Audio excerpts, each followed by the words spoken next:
and welcome back to A Hoops Journey. If you follow basketball in our country or the NBA and the Raptors, then you know the name of our guest today, Mr. Michael Grange.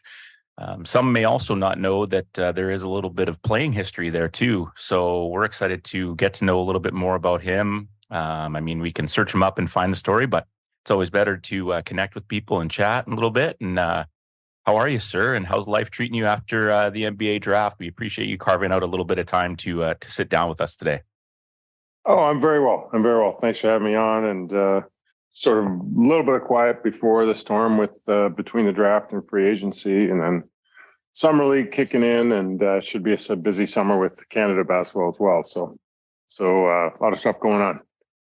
Yeah, lots of work for you at least, right? Which is good. So that's always a good thing. But you do say in your bio on Twitter, have you got out on any golf recently, or is the golf game kind of on the shelf right now with everything else you're juggling?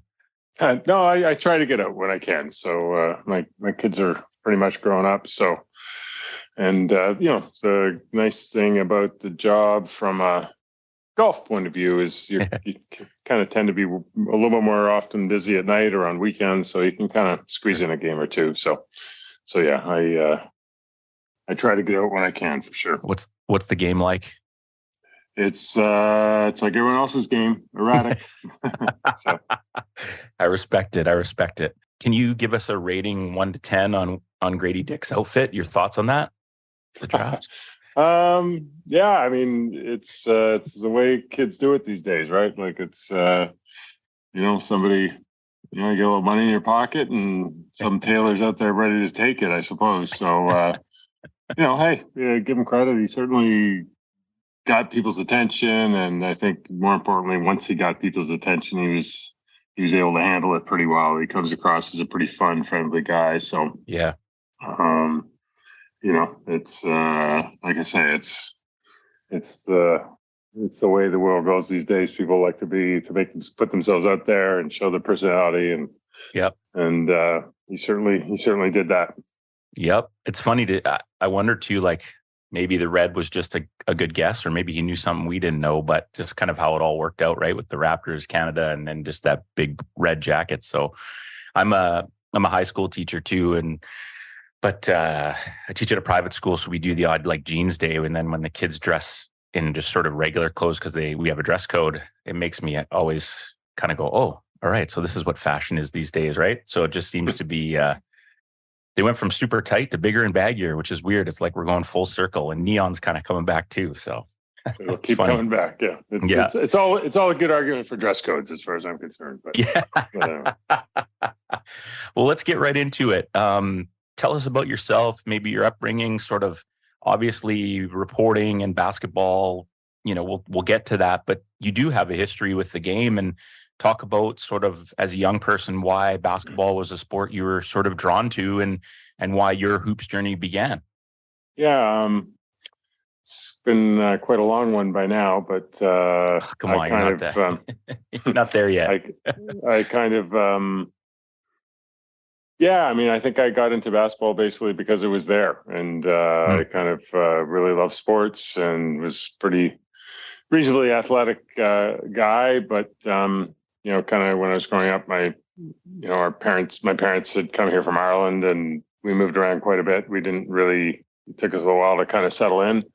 And I basically, the first friend I made when I had a new school in grade 6, his older brother played basketball at the local high school, and it turned out that it was a really, really good team.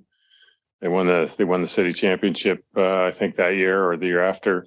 And so, I just kind of tagged along with him and kind of watched games, and went to the schoolyard, and it was his sister taught me how to do a layup one in March break of, I think grade 6. And, at the same time, my family started going to a church downtown, and they had a gym, and, got to play with a little semblance of instruction, like very, very little, but got a little more exposure to the game. And then by middle school was really into it. and had a couple of friends who, made another friend who told me about they had basketball at the rec center around the corner. So I started going there a little bit. And then by kind of high school, I was full gas, but really hadn't, the first time I was ever coached, like literally the first basketball practice I ever went to was not until I was in grade 9. I was, Oh, wow. 15 years old. So, and that wasn't all that uncommon. This is kind of early 80s. And, if you were lucky and you went to a middle school or a public school where the gym teacher liked basketball or had some knowledge to share with it, then that you were lucky. If you went to a school like I did where that wasn't the case, you kind of had to wait and hope that maybe in your high school they did.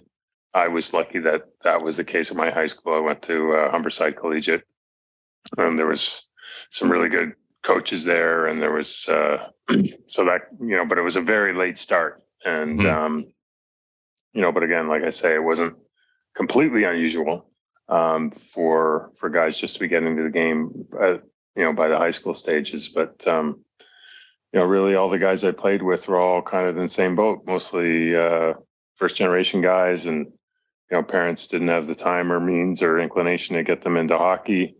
And basketball there was a gym in every school, and usually some hoops in every playground, and that's where everyone kind of gravitated to.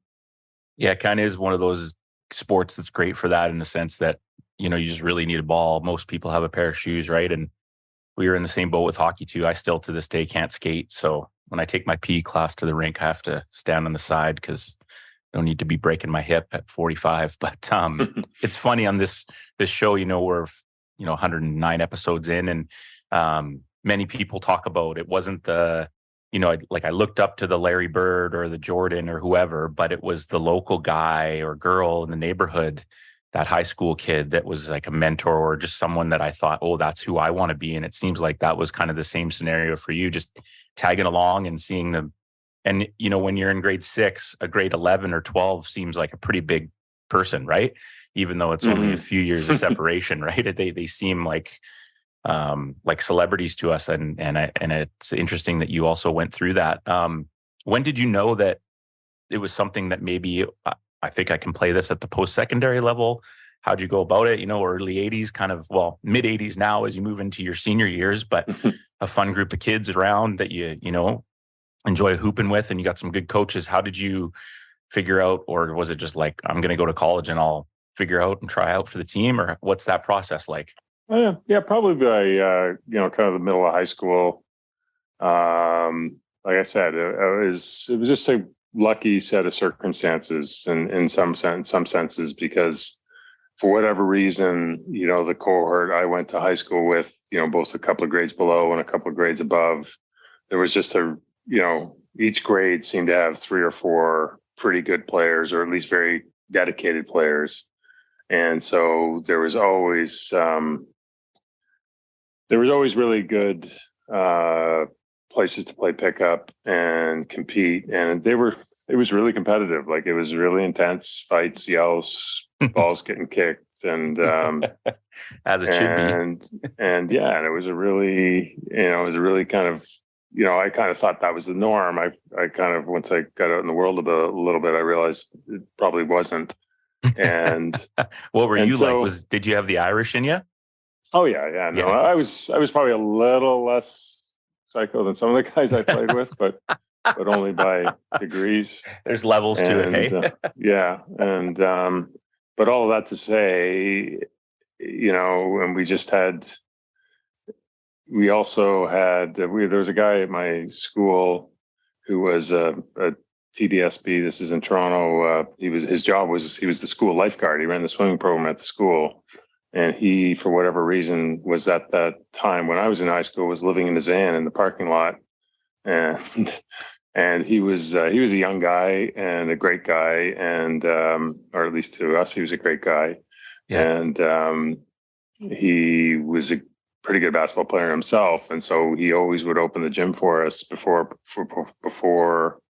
school or stay after school, and so we, and like I said, there was enough guys who were really good and really into playing that what I didn't have maybe in a formal kind of introduction or, kind of skill drop sort of thing, like where people are just laying out a program I Mm-hmm. made up for, and just tons and tons of competitive games, either 3-on-3, 2-on-2, or full 5-on-5.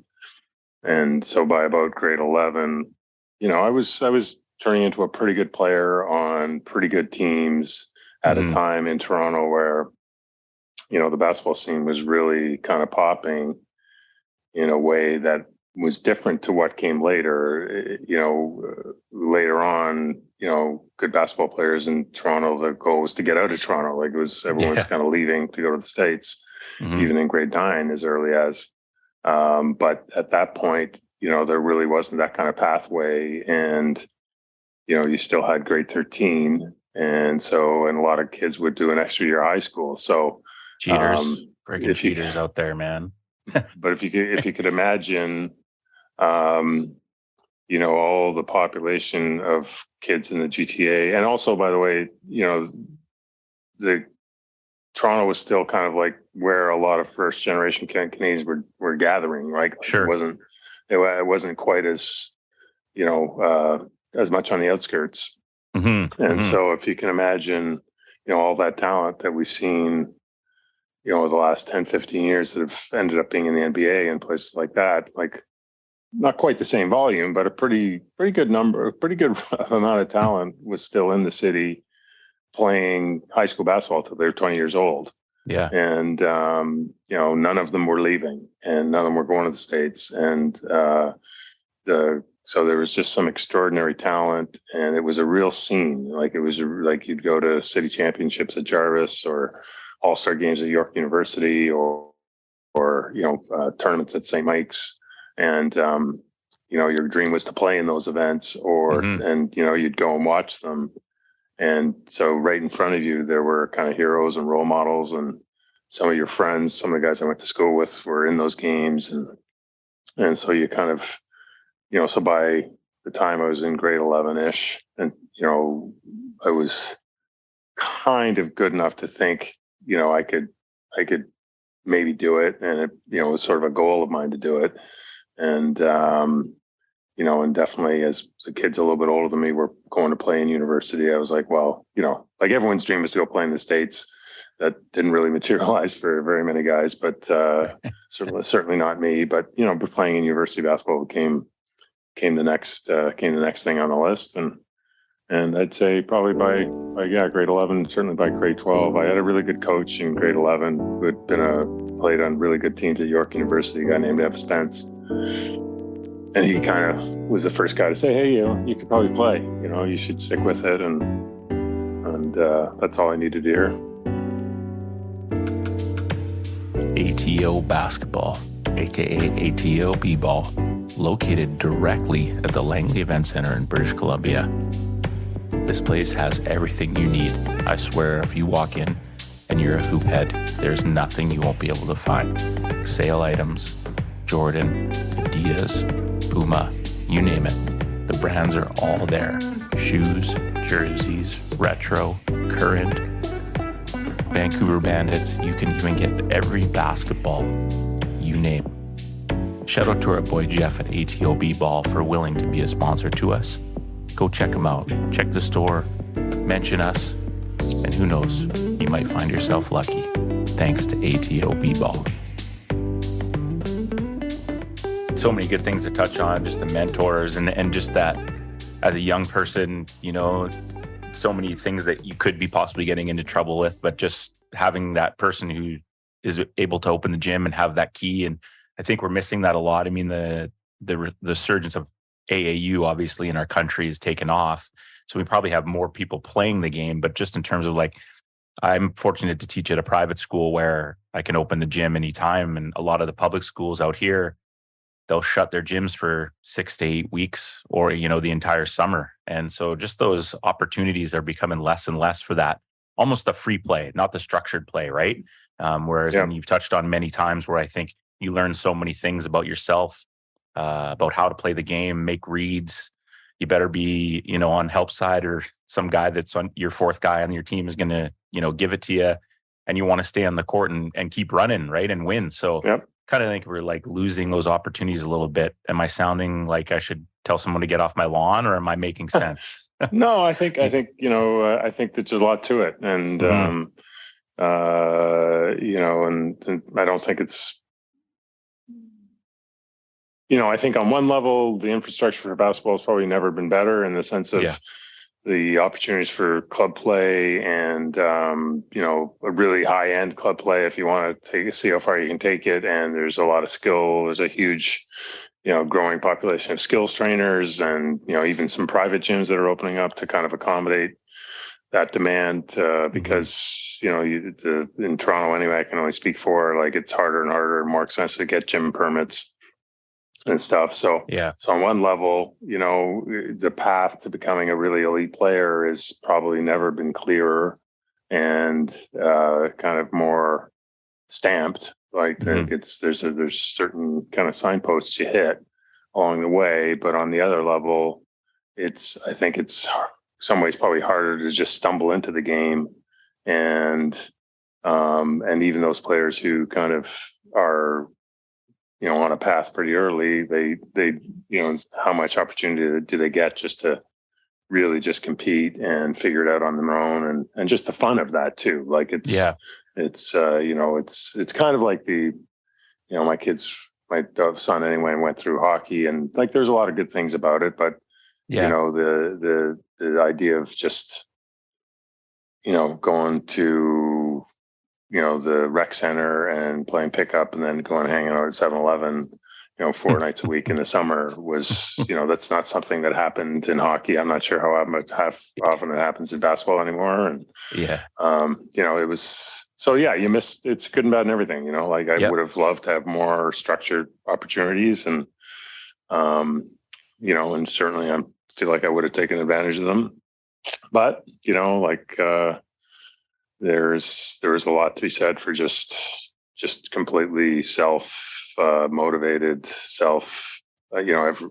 a kind of super organic basketball experience that, I'm not sure even exists in anything for anything anymore. It's true. Yeah. Well framed. It's like, it's like you do this for a living or something. Speaking of which, for myself, curiosity wise, like, when did you start to see yourself as someone who was like a writer? Were you like that at a young age? Is it something you developed over time? And did that have an impact on where you chose to go for post-secondary and university? Just interested to know that path of your life too. Yeah, I mean, that's a kind of a good question. Yes. I've always say like the only real true talent, I had two real true talents, and one is hitting 18-foot jumpers, and two is reading. Those are two things I could do better than most people. Reading, especially, and I was kind of a prolific and prodigious reader at a really young age. And my mom worked in a library, and I would tag along with her and just kind of pour through old Sports Illustrateds in the stacks. And I just was a guy who I don't know, for whatever reason, as a kid, I just really got into reading. And like it wasn't like I was like plowing through novels as a 16-year-old. I was, I had other things on my mind, but the base was there, and so I think reading made writing come relatively easy to me, relatively easily. And certainly, if in high school, like my strengths all seemed to lie towards, the essay, the things that most people hate, right? Like essay writing and book reports and that kind of stuff. So, university, but I had no, I was a good student, but I had no plan and no direction, nor was given any. And so when I went to university, it was, again, incredibly informal, unplanned exercise. And, it was my first, I loved reading newspapers. I loved reading sports. I loved reading that kind of stuff. And so at university, the school I went to, which was Mount Allison, it's a pretty small school in New Brunswick. It was really easy to play basketball, which I did, but also it was so small that you could also, be on the school newspaper. And in fact, at one point, I think I was the I would play games and then write about the games for the school paper. You were like Draymond before podcasts. Exactly. Yeah, exactly. Yeah, that's what I would have been doing now. But yeah. So but again, it just never seemed like a viable thing you could do for a living. Right. I kind of stumbled into that a little bit later, but really it was just a fun thing to do. Mm-hmm. Mostly because I loved reading sports. I loved reading good writing, and it was and I was in an environment where I could do one. If I had to choose, I never would have. If I had to, if I was at a bigger school like Western or something, and you had to be full time committed to the Gazette or something like that, yeah, I wouldn't have done it. But because it was so small at Mount A, it was fun to try. Yeah, it's funny how it works out though, right? Like, and why Mount A? Why did you choose New Brunswick, small community? Like, well, yeah. Well, I was in Toronto. My parents moved to. Well, I'm left because my kids are the age I was then, roughly. Okay. And just the contrast between the amount of kind of consideration goes into these decisions, and for them versus the amount I put into it is pretty funny. But my parents moved from Toronto to St. John, New Brunswick. Okay. When I was going into grade 13. And so I ended up staying back in Toronto, lived with a buddy to finish high school. But when it came time to university, I kind of, I kind of considered some schools up here, and then began looking at some schools down that way, just because it was my parents were there anyway. And so I think I applied to McGill. I don't think I ever did apply to McGill. I got halfway through my application to McGill and had reached I think I would have played there. I'd connected with the coach there. Yeah. And but then I also got in touch with, I had a high school coach who put me in touch with the coach at Mount A, and they had actually at that time were coming off a pretty good season. And so, I connected with the coach, and he came and saw me and said, "Yep, we'd love you to play." And, I was a good student, so they were able to give me quite a bit of money relatively.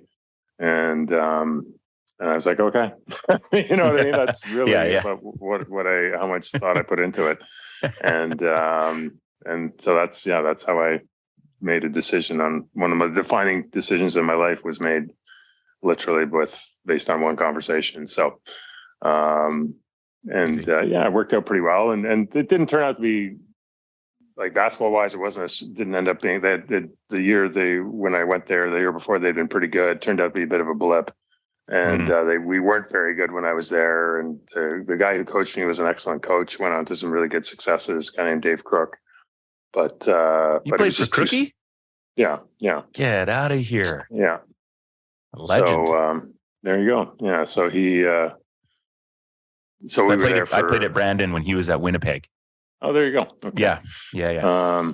So he was a great coach, but the point being, I can't remember my point, but that's how I ended up there and playing there, and had a lot of fun doing it. Like, I find some sort of sarcasm or irony in the fact that a guy who just becomes a writer couldn't finish the McGill application. I just remember I already knew I had money from Mount A, and I was like, it just seemed like too much hassle to me. I think I actually had to write an essay. I was like, I'm not doing this. So, who knows? Who knows? It is funny how it all comes together. And then what was it like moving from obviously the Toronto area to a place like New Brunswick? I mean, one of the things I really appreciated about Brandon, it wasn't the weather, but it was the small town feel, and the people were just fantastic. They were so nice, and there was a little bit of focus on the Bobcats, and it was fun to be around. So I really enjoyed that small community. I don't know what your experience was like and how you felt about it, and also so cool that you got to play for Crookie. I forget he's been around that long. No offense. Yeah. I'm not saying you're old. I'm old too, but he's a legend. Yeah, no, he's a great dude. Really, we're still good friends. And, nice. He taught me, it's interesting. Like he was only his kind of 26, 27 at the time. Yeah. and I was like 20 in my first year of university. So it's not, that's you in grade 6 looking at that grade 12, but now you're like, you're grown-ups, right? It's funny. Yeah. A lot of these guys like started super young, like, early 20s, they're coaching CIU ball, right? Yeah. Right. Yeah, no, it was a different universe back then. So, so yeah, he was a very unique personality, just kind of larger than life, and definitely it was an experience at the time. And he was a really good coach. Like, he was kind of at the front edge of, kind of that next generation of university coaches that really were, just as basketball in general was kind of growing and it was getting a little more easy to access information and share ideas and learn and grow. Like, he was there. He's really ambitious. He ended up coaching the national program for years and years. And so I feel like I learned a ton from him, but the school itself just didn't have the capacity to kind of recruit athletes and all that. So, on the on-court, never quite make it. And then I think going into my 4th year, the program got canceled too. So that was for budget reasons. So that kind of sucked. Yeah. But reasons we can't get into, or oh no, just money. The school just decided, like, there was a deficit, and they said, okay, we're going to cut this, and this. And so I was going into my 4th year, and there was no team to play for. So brutal. I ended up playing men's league and coaching high school girls basketball, which was another experience. But it was a good one, but it was pretty, it was different. And then,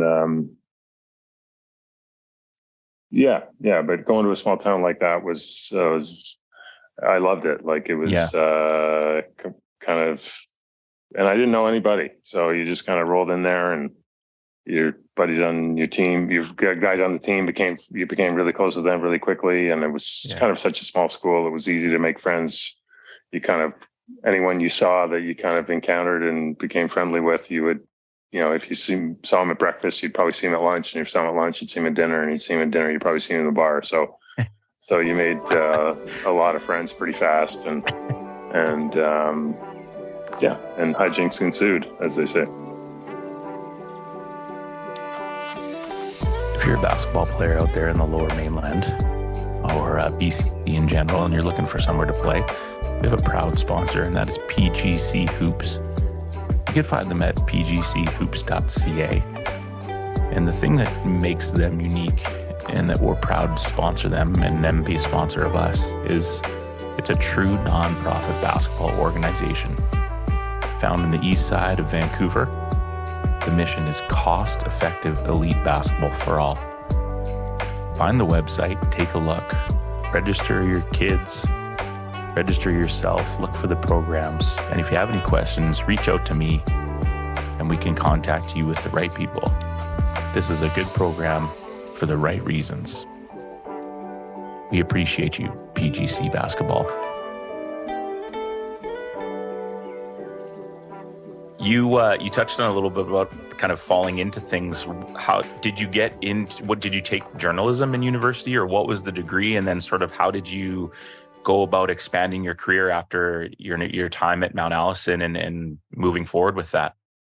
Yeah, I just did like a kind of a history and sociology degree, pretty basic. Again, didn't think through it too much, and seeing some common themes here, Mr. Grange. yeah, with some regrets too. But sure. But hey, I mean, it wasn't like I was clowning my way through. Like, I was a really hardworking student, and my view was always, even if I didn't know what I wanted to do, I just always wanted to make sure I'd be in position to do something.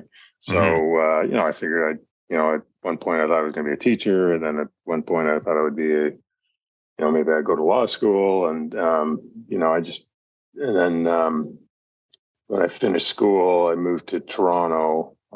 And I think I got accepted to Teachers College a couple of times, but I just felt like I was too young to do that, and ended up smart move, man. Smart move. But I worked in a meatpacking plant for a little while, and then I got a job in a bar and did that for a couple of years, which was great.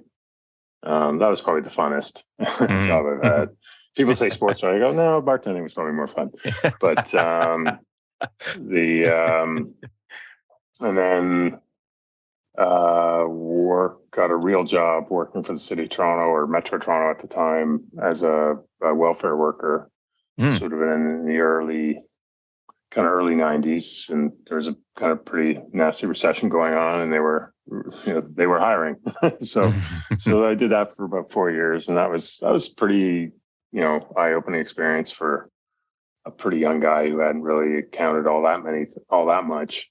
Sure. And so you're just dealing with a lot of people in a lot of very difficult situations, and around that same time, again, I was really, really starting to read a lot and do a lot of,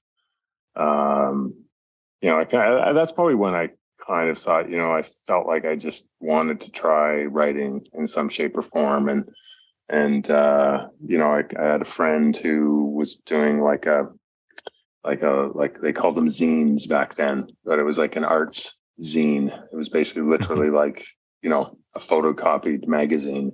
And but they were out there, and so those were my first writing assignments, like profiling an art gallery or something like that. I mean, and then I took a course at Ryerson in magazine writing, because that's what I really liked. I really loved magazines and long feature writing. Yeah, and and that went pretty well, and that was kind of, between those things and some of the stuff I'd done at Mount A, I kind of had I wouldn't quite call it a portfolio, but I had a few things that I could kind of demonstrate. And by that time, I was kind of had determined I didn't want to be working be a welfare worker basically for my career.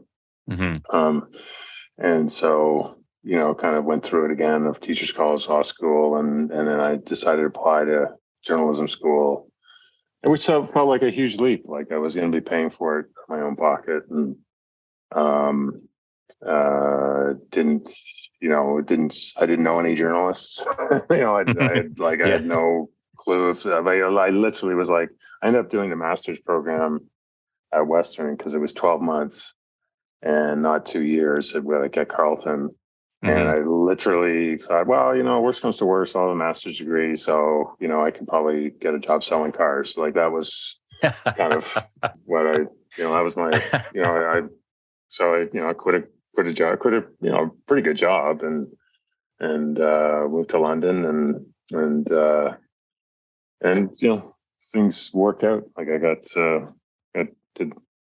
had a couple of really lucky breaks when I was at journalism school, where like literally, and I'm using the word literally correctly in this sense.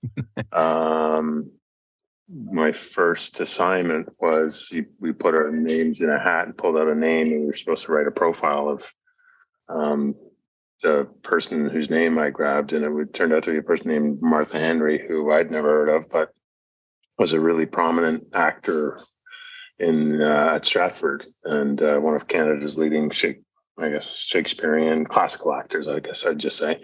And so she was based in London. I think she was the director of the London the London Theatre Festival, or she had some role in the arts community in London at the time. Yeah. And so I kind of reached out to her and said, listen, I've been asked to do this for I'm in the master's program at Western. And she was very nice and said, sure. And so, and in the course of talking to her, it turns out that she'd been kind of estranged from the Stratford Festival for a decade or something. And so at one point she'd been like one of the biggest, most prominent star. And then she'd had some kind of falling out and had been kind of, like I say, estranged. And then this summer, cause this was I started school there in the summer months. She was making her return to Stratford. And so I wrote the story and blah, blah, blah, blah. And on a whim, kind of faxed, I think I tried to reach out to, at the time, the Globe Mail had a page where kind of normal people could kind of contribute. It was like a citizens page type thing. And kind of faxed it in. And and the person calls me back and says, yeah, we'd like to use this. And I was like, great. And And so it appeared in the Globe and Mail, and like I was just, literally my first 2 months at school, I had this byline in the Globe and Mail. The only catch was I'd never told Martha Henry about this. Yeah. And so she picks up the Globe and Mail, or this story, which was supposed to be for this student course, was all of a sudden in the art section of the Globe and Mail, and she was really mad. Like she was really, Oh, really, really? really mad. Oh yeah, because like obviously it's her story to tell, and she's Sure. probably like a whole publicity campaign planned around it. And yeah, so that was both a great lesson and a harsh lesson too. She really let me have it. And I Did was you like, still get a sorry, good didn't mark know. though? Oh, I got a great mark. And I Yeah. got paid, and then I had another experience where it was during the NHL lockout in 94, 95. And a friend, my girlfriend at the time's brother, was good friends with Eric Lindros. And Eric, during the lockout, Lindros had moved to London to take a course or two at Western and live with a bunch of buddies of his from high school. And he was practicing with the Mustangs, with the hockey team, just staying in shape. And so again, it was an assignment for school, it was a sports writing assignment. So I said, okay. Well, and I reached out, and I went out for, a beer with Eric. I told him what I wanted to do, and not with him, but amongst the group. Mm-hmm. And he said, yeah, sure. And I'll meet you tomorrow. So he met me and picked me up in his 6 Series Beamer. And, we met at the student bar, and then he drove me home, and it was like, at the time, probably $100,000 car. And, but he couldn't have been nicer. He was great. We talked for like probably an hour, and I wrote the story for the assignment, and, I thought it was pretty good. And I did have one friend at that point who I'd known when I was doing some volunteer work, who was her name was Jennifer Welsh. She worked for the Globe and Mail at the time. Mm-hmm. Really, really good writer. And I asked her, like, what should I do? She said, well, you already have a byline from the Globe and Mail. Why don't you try the New York Times? I said, okay. And so I called the New York Times sports department and told them what I was doing. And this guy with a New York accent said, sure. Why don't you fax it down? And so I faxed in the story, and they said, yep, we're going to use it. And so that ran on a Sunday in the New York Times. Wow. And I was lucky because I think it was like in January, and I think the lockout ended like literally like in February, like the first week of February. So it was just got under the wire. Yeah. And and so really, as a result of those two stories, when I finished school in May of '95, I'd apply for all the internships and summer jobs and all that, and I was able to. A couple of offers, I had choices, I guess. And so I ended up working at Globe and Mail right out of school, basically. And the rest is history. As they say, yeah.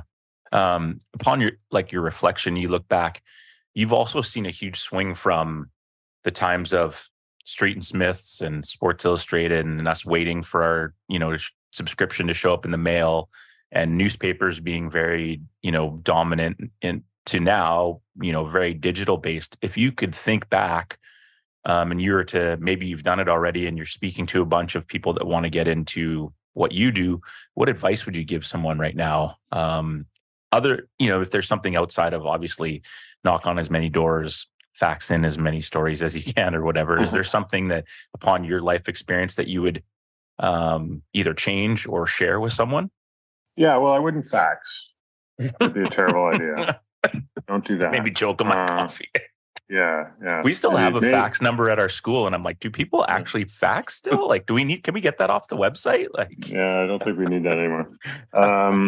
No, it seems to me, and I do get asked these questions, and I'm always, I'm usually pretty happy to meet with people, but really what I tell them, apart from the obvious of, just be super passionate and say no to nothing. And, no gig is too small, no opportunity too, less worthy. Yeah. It seems to me, and I can't really speak to this firsthand because it hasn't been my experience, but you need to be very entrepreneurial. and you really need to. The one thing I would say for sure is if someone comes to me and wants to have a career in some version of journalism, and they're not already doing some version of journalism, like they don't already have a website, they don't really already have a podcast, they don't already have contributing to some version of one of those things, then you're behind, right? Yeah. And so it really does seem like one of these things where there's on one level there's a lot less hierarchy out there. So really, if you have the talent and the drive, there are means to get your talent out there. That's a good point. I'm not saying it's easy. No. But a good way to frame it. Yeah, but the people I can think of who've kind of come up in the last 5 to 10 years, that the Blake Murphys of the world, and the list goes on, are guys who kind of started doing it on their own as a passion project, and just were so persistent and driven about it that they were able to, people read everything. I read everything, and eventually, either through social media or somewhere else, you'll see a guy who's on Raptors Republic who's really good, or you'll see a guy on social media who keeps posting really interesting things. And, and some of those people over the years have turned to people who are credentialed covering Raptors games right alongside with me, but that seems to be a way more than, kind of going to, obviously still people go to journalism school. There's a lot of skills to learn and all of that, but it's not like go to school, get a job, and move up the ranks. That's not quite as common a path these days. Yeah, well said. Have you had a chance to bump into our guy Jama yet? Have you seen him? I did. Actually, I saw him. He was in the building he was at the draft the other day, and what a guy! And wonderful guy. Yeah, happy to have him back. Yeah, good guy. We've had him on the show. Yeah, wrote a fun story about him when he was when he got a job with Raptors 905, and I remember talking to Kevin Hansen, who recruited him, and Kevin Hansen tells a funny story where he went to Oakwood to go see a game, and as he got there, Jama was leading a student walkout because they were protesting in support. I think they were in support of something for the teachers. And so Jama, that's the hook of the story. Is that's the kind of kid Jama is, like a real born leader. And Jama says, like, it wasn't that I got them to walk out, is that I got them to walk back in. so he staged his protest, and they all came back to school, and then Jama played his game, and Kevin was like, thought he was recruiting Barack Obama all of a sudden. Yeah, no doubt. I mean, he took over out here too, right? Like he was on all the, whatever you call it, councils and committees at UBC. Like, just a great dude. He's an amazing person. Yeah. And you talk about career paths and sort of just saying no to nothing, right? That's a prime example right there. Let's do some fun questions and we'll get you on your way for the day. How's that sound? Sure. Sounds good. Okay. I just have one that I didn't send you though. Sure. What's the most awkward interview you've ever had, or one that you had to really dig into the toolbox to make happen? I don't know if it was so awkward, but I remember interviewing Andrew Wiggins at the Hoop Summit in I guess it would have been 2014. I think it was his draft year, or maybe 2013 before he went to Kansas. Yeah. And I had met Andrew a few times. Like he's just he's not the most chatty. He's a super nice guy. Sure. He is just not interested in being interviewed. Yeah. And so, but we'd arranged this interview, and a cameraman had driven down from Vancouver, and I'd flown out to Portland, and we had a hotel room booked. And first of all, we couldn't find him for like an hour or however long. Like no one knew where he was. And then he finally arrives, and sits down, and I think I asked him 31 questions in like 22 minutes or something like that. Like it was some crazy number. Like the ratio was way out of whack, and like and I had done a lot of research. I like this and this and that about his mom and his dad and his brothers and his sisters and yeah, Andrew was like a lot of nodding, smiling, and agreeing was as I recall, which didn't work very well for the camera. But nice guy, but was not. I did not win an award for that one. We just recently had Danny Langford of the Warriors. Do you know her? She's the head of strength and rehab. She's in her second year there. Yeah, she's in her second year there. Rick Celebrini, I presume. Yeah. And her dad's the coach at SFU, coaches the women's team there. But okay. Yeah, I know Bruce. Yeah. All right. She said, I asked Wiggs if he'd wanted to go on a hoops journey, and he wasn't up for it. I was like, he doesn't seem like much of a podcast guy, you know? No. Yeah. Nice guy. Absolutely. Guy. Yeah. And that's okay. I respect it. Just because these athletes are out there doesn't mean they're all comfortable having a huge social media following and, expanding their bank accounts, doing commercials and stuff. Some of them just want to do their craft and be left alone. And I respect it. It's nothing wrong with that. The best part about this podcast is not everybody's had the opportunity to meet me, and I haven't been able to meet you in person. But if you know me, you know I have the body of an Adonis. But I also like a cold beer. Head to Parkside, support our guys, find them in the local government stores, whatever you got to do. If you're at a pub or a bar locally, ask if they're on tap. Give them some love. Our guy Sam and the people there have been so good to us. We can't say enough. We hope to see you at Parkside.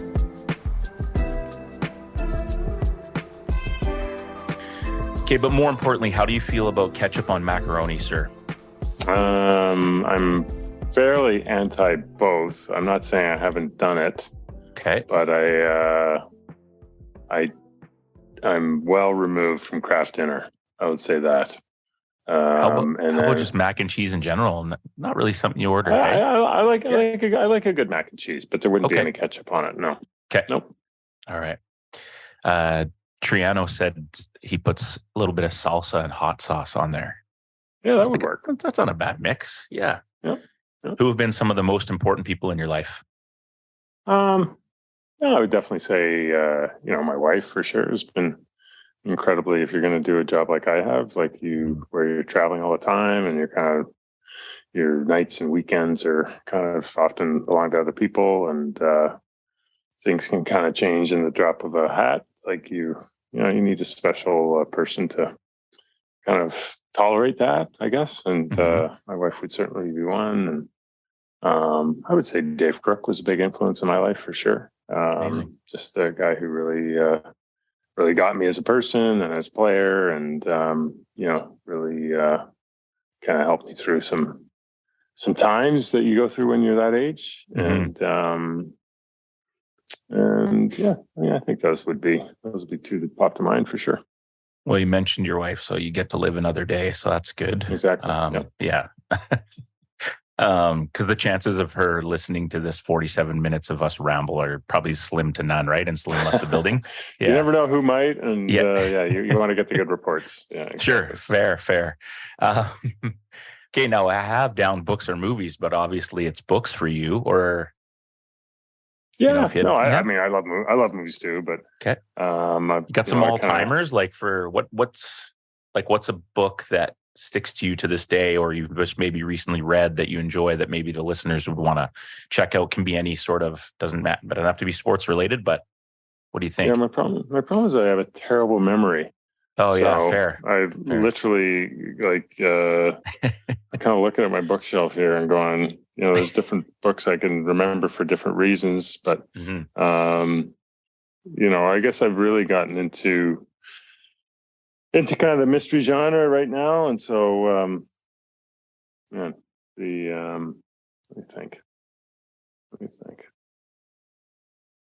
I honestly, I'm not just pretending. My mind is a little. The hamster gets a lot of work though, so I mean it's fair. It's fair. That's totally fair. Are you like, if and when you do get a vacation, are you a poolside with 2 books stacked kind of guy, or are you just shut off the world and close your eyes kind of guy? I am more of a Kindle guy, so that's always been good. So is my wife.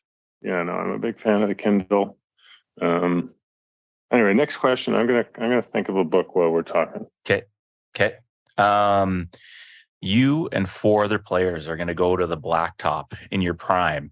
You can take this any way you want. Could be your favorite players all time, or just some dudes that you loved hooping with growing up or at university. Who you taking? You and 4 guys. So it's call your own. Maybe there's a little bit of wind. You're down at Kitts Beach. Who knows? Who you got? Obviously, Coach Crook on the sideline, but you may not listen to him now like you did. But yeah. I guess it'd be pretty fun to play with Steve Nash. Yeah, you might be all right. Yeah. And I would go with Nash. See, I would want to build a team so that I would get to do most of what I like to do, and least of, so I'd need like a stopper. I'd need like a Scottie Pippen out there. Okay. Which is what, make 18-foot jumpers, right? That's what you said. Yeah, I just want everyone to take care of all the business, and I just get to do what I like to do. Okay. And and I'd probably go with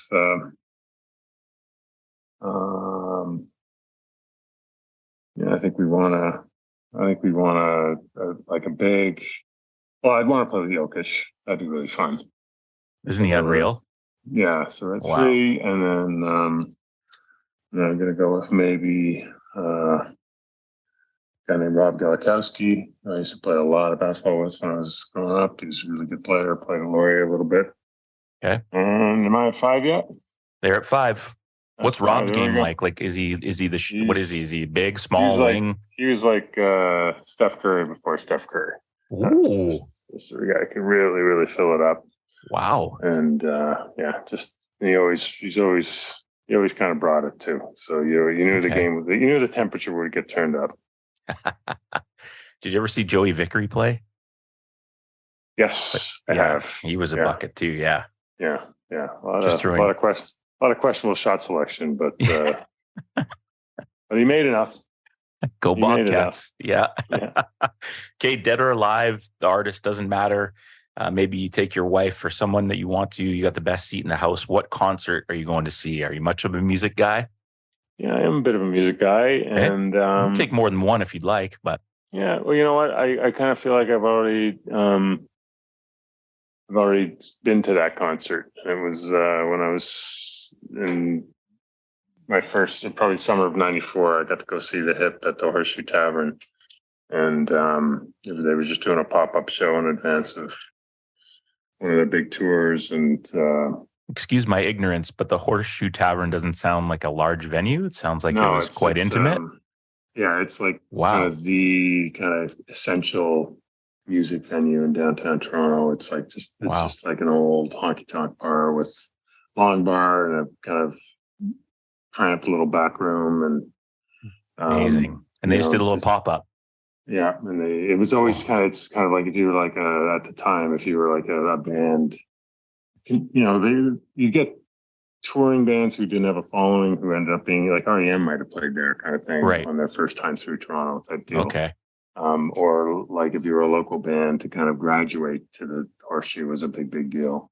And but by that time the Hip had sort of moved well beyond that. They were playing, festivals and, Scotiabank Arena and stuff like that. So so I remember just my wife had girlfriend at the time, wife now, had an apartment across the street. Walked out to get a coffee. There was a little line up there, and we go, "What are you guys lining up for?" And I said, "Oh, the Hip are going to play here tonight." So kind of lined up, got your wristband, and came back, and it was just amazing experience kind of thing. And wow, and so probably that was it. So if I could recreate that night, I'd be down for it. No doubt.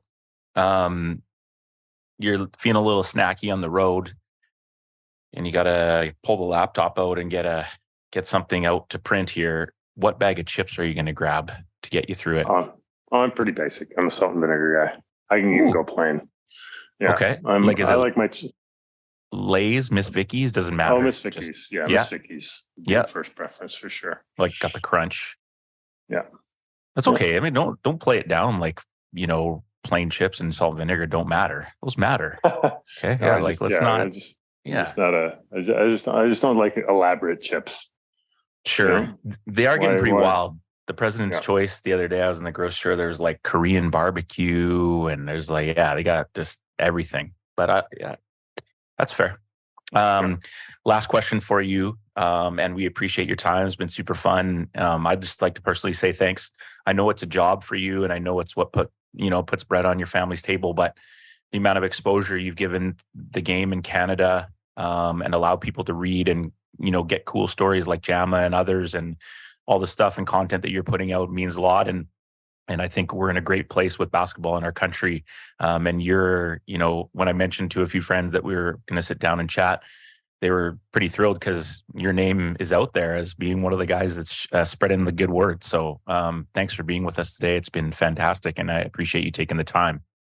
Well, thank you for having me on, and I appreciate all the questions and making me think hard. So do you though? Thank you, and yeah, good luck with it. I'll definitely look for the podcast, and it's nice that people like yourself are kind of helping weave the fabric of the game in a meaningful way. So thank you. That. Weave the fabric. You got it. Okay, before you go, who do you want to see on a hoops journey? But you got to help us get on there. And you can't say Dave Crook. Okay. I can't. Why not? Yeah, we got to get Crookie on, right? Yeah, let's go for it. Crookie be a good one because he'd be great actually, just because he's seen so many different things. Well, he was out east when basketball out there was just a totally different beast, and then the whole GPAC experience, and his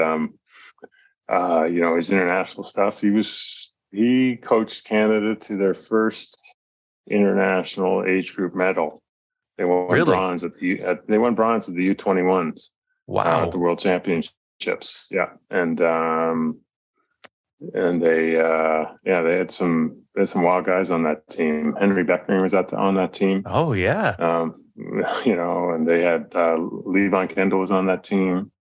Andy Routens was on that team, and they kind of didn't get quite the respect they deserved because, like I said, they won a World Championship bronze medal, and at that time Canada hadn't won a medal since the 36 Olympics at a world event. So it was kind of neat. Cool. But so he'd have an endless amount of stories.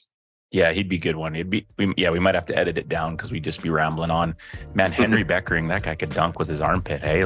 Wow, that was a beast. Yeah. For those that haven't seen it, check him out on YouTube.